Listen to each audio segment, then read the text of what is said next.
Ladies and gentlemen, my name is the Pumpkin Queen.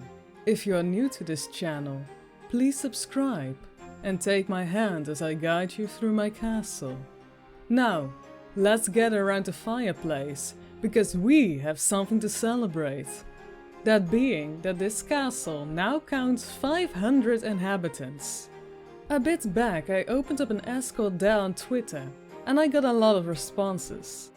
If you want to participate in a Q&A in the future, please follow me on Twitter. Now, I shall do my best to answer each and every question in a logical order. Let's start. Hurricane asks, why narration? Well, I started doing narrations in 2018 to become better at reading and speaking in English.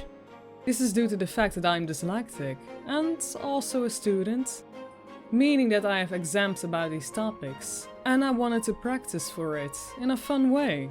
For those who like to know, I passed these exams with a 10 and a 7.7. At the moment my channel has become a hobby, and I like to continue it as something made by a dyslexic for dyslexics. Audiobooks always helped me when I read a book, and I want to create them as well, to help others. So that's basically why. Lady Spookaria asks, who inspired you to create videos? That's a good question. When I started with my channel, that were mainly Mr. Creepypasta and the Dark Somnium, since those two are some of my favorite narrators. And there are lots of more that have been added to this list since I got here. You should have seen my reaction when this comment suddenly came in. That gave me a lot of motivation to keep going and to continue with narrating stories from Nosleep. Right now, most of the friends I've made during my time here in the community keep inspiring me. And you all do that on a daily basis. Thank you all for that. Lady Spookaria asks, what has been the side effect of you creating videos? Good or bad? Let's see if I can answer both. For the bad part, it takes up a lot of my free time, meaning that things like playing games, watching shows and anime, and even reading books has become less. It's a little sad, and there are hobbies that I don't put as much time into anymore as before I started narrating, but I still do my best to practice them. For the good part, I've made a lot of new friends and met so many amazing people. If you told 14-year-old me, who just got into reading creepypastas, that she was going to narrate stories on YouTube, she probably wouldn't have believed you. But she would have made a fanfic about it. Yep. Hurricane asks, what was the inspiration for your OCs? The inspiration for my Sona Pumpkin Queen mainly came from Disney. But her name, of course, comes from the movie The Nightmare Before Christmas, as Jack is the Pumpkin King. And I really love that movie. So I became the Pumpkin Queen. The clothing is mainly inspired by the dresses from the evil queen from Snow White and Maleficent. Regargulus is one of my first OCs and has been with me for years. This is the first drawing I made from him, which is made in 2015? I always wondered where nightmares came from, so that is kind of the inspiration for him. He's a Dream Reaper, a creature that stays alive by feeding off dreams from humans. However, nightmares come in return. Robin and Zaphiel are not created by myself. They are part of a close species made by Ocelot Goat on DeviantArt, and the group is now being led by Chisa Yokai. But Bleeding Heartworks is the one who designed them. Amazing artist, by the way. For story-wise, I always wanted to have a cannibal OC that was also a surgeon, so they could get away with cutting people open and stuff like that.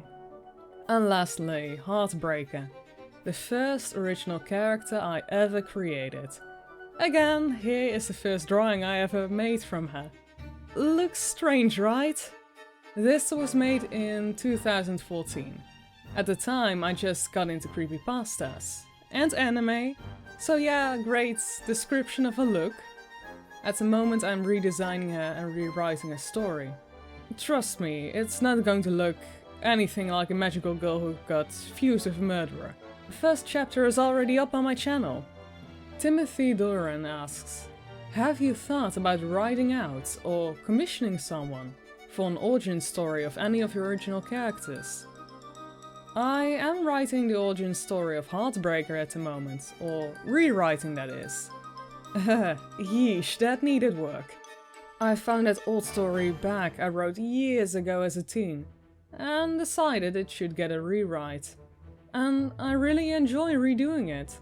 The characters are more fleshed out, and since I've been to the location where the story takes place, it is very easy to write. Even some of the events that take place or going to take place are a thing. But the question still is, who will eventually become our killer? Sophie or Helena? And that is what you're going to find out for yourselves by listening to its narration. Link in the description. Regargulus does not have a story, but I did write a story about the species in general. Again, link in the description if you want to listen to this story. Maybe I will write an origin story for him in the future. Robin and Zaphiel is a go, but I'm currently waiting for the Staffed Angel group on DeviantArt to be revived. If anything in the lore changes, I need to change up stuff as well. The Retro Raven asks, does your country have any true or local urban legends? The Netherlands has a few, so let me tell you about the most famous one. The Flying Dutchman. This is about a captain named Willem van der Decken that went to sail on Easter and during a storm. After a long journey, the ship reached Africa, Cape de Goede Hoop. After passing Cape, he got punished, and now his ship is in the hands of the devil. That's basically the story in short. Together as Us asks, what's something most of us don't know about Halloween? You're asking me something there. We don't celebrate All Hallows Eve here in the Netherlands. But from my knowledge, Halloween is Celtic New Year's Eve, since that year starts on the 1st of November. It's called Samhain. Hope I pronounced that right? I believe this is its origins. Do correct me if I'm wrong. Cinnamon Roll asks, if you had a week to live, what would you do? Probably visit all of my friends and family members one last time. Maybe if there's still time left, visit Egypt. That's always been a wish of mine, since I'm quite obsessed with it. Shinigami asks, what's your favorite thing about the morning when you wake up? Probably taking a hot shower to wake up. I'm more of a night owl, and waking up is pretty hard for me. So a nice shower really helps. And tea if I have time. Hurricane asks, do you have pets? Show them! Alright, this is the first pet. This little floof right here is a little Rainy. My little bunny.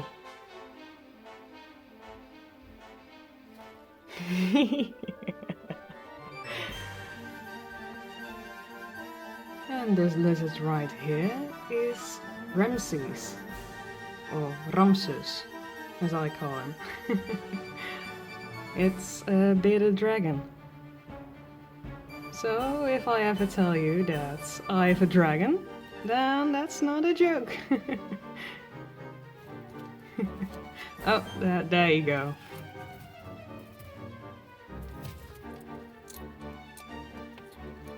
It's great that you guys got to witness him eating his food.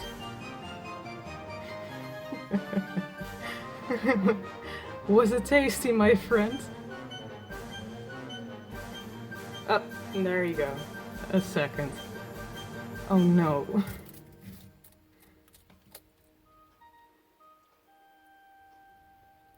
Have a nice dinner. Lady Spukaria asks, what's your favorite food? I love pizza. And then I'm talking about Pizza Hawaii. Pineapple was made for this. Also, I'm a big sucker for sour candy. Here you have some of my favorites, which you should all try. The Retro Raven asks, Marmite, love or hate? I don't think I ever had Marmite on my bread. I usually put chocolate sprinkles on top of it. And now, last but not least, Maskino asks, show us how you keep your candle going. Ah, but that is an easy one. The candles are part of my body, which of course means that they're enchanted. They keep burning as long as I live, or at least they could. If someone were to blow them out, I would go blind. Did I just tell you my weakness? Well, not that it matters. No one could win from me in a one-on-one battle anyway. Thank you all for joining me tonight, and for the wonderful questions that were sent in. If you all like me to keep doing Q&As for the future milestone videos, please let me know in the comments below. And remember to stay creeperific, my pumplets. See you all next time for another tale from my castle.